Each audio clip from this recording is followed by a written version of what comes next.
नमस्कार लाडक्या बहिणींनो, टेक्नो अथर्व या युट्यूब चॅनलवर आपलं स्वागत.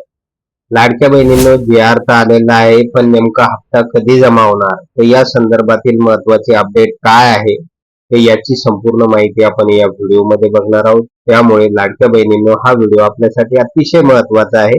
व्हिडिओ पूर्ण बघा, तरच आपल्याला कळेल की आता आपल्या खात्यावर 1500 रुपये जूनचा हप्ता कधी जमा होणार. तर लाडक्या बहिणींनो, व्हिडिओला सुरू करण्यापूर्वी नेहमीप्रमाणे विनंती करेन, जर आपण या चॅनलवर नवीन असाल तर चॅनलला सबस्क्राईब करा, व्हिडिओला लाईक करा आणि हा व्हिडिओ जास्तीत जास्त लाडक्या बहिणीपर्यंत शेअर करा. तर वेळ न घालवता व्हिडिओ सुरू करूया आणि बघूया ती माहिती. तर बघा लाडक्या बहिणींनो, 8 जुलैला महाराष्ट्र शासनाने लाडकी बहीण योजनेचा जूनचा हप्ता जमा करण्यासंदर्भातील जी आर काढलेला होता आणि त्यानुसार पैशाचं वितरण सुद्धा महिला व बालविकास विभागाकडे करण्यात आलेलं आहे आणि त्यानुसार 4 ते 5 दिवस आता उलटून गेलेले आहे, परंतु हप्ता खात्यावर जमा न झाल्यामुळे लाडक्या बहिणी आता चिंतातूर झालेल्या आहे आणि ते एकच प्रश्न विचारत आहे की आमच्या खात्यावर या योजनेचा जूनचा हप्ता कधी जमा होणार.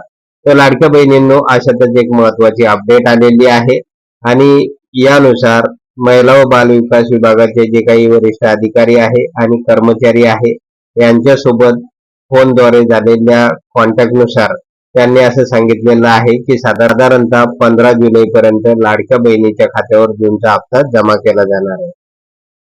त्यामुळे आजपासूनच ही प्रक्रिया सुरू होणार आहे पैसे वितरणाबाबतची आणि 15 तारखेला मात्र महाराष्ट्रातील जवळपास सगळ्याच लाडक्या बहिणीच्या खात्यावर या योजनेचा जो काही जूनचा हप्ता आहे तर तो जमा होणार आहे. तर अशा प्रकारची एक खुशखबर आणि आनंदाची अपडेट आलेली आहे. तर लाडक्या बहिणींनो, आता चिंता करू नका. 2 ते 3 दिवसाची कळ आता आपल्याला काढावं लागेल आणि त्यानुसार आता आपल्या खात्यावर जूनचा हप्ता जमा केला जाणार आहे. तर लाडक्या बहिणींनो, अशा प्रकारे एक महत्वाची अपडेट होती आणि या संदर्भात जसे पैसे आपल्या खात्यावर जमा होतील तसं तात्काळ आपल्या चॅनलवर हे अपडेट सुद्धा देण्यात येईल. त्यामुळे अजूनपर्यंत ज्या लाडक्या बहिणींनी आपल्या चॅनलला सबस्क्राईब केलेलं नसेल तर चॅनलला सबस्क्राईब करा, व्हिडिओला लाईक करा आणि हा व्हिडिओ जास्तीत जास्त लाडक्या बहिणीपर्यंत शेअर करा. धन्यवाद.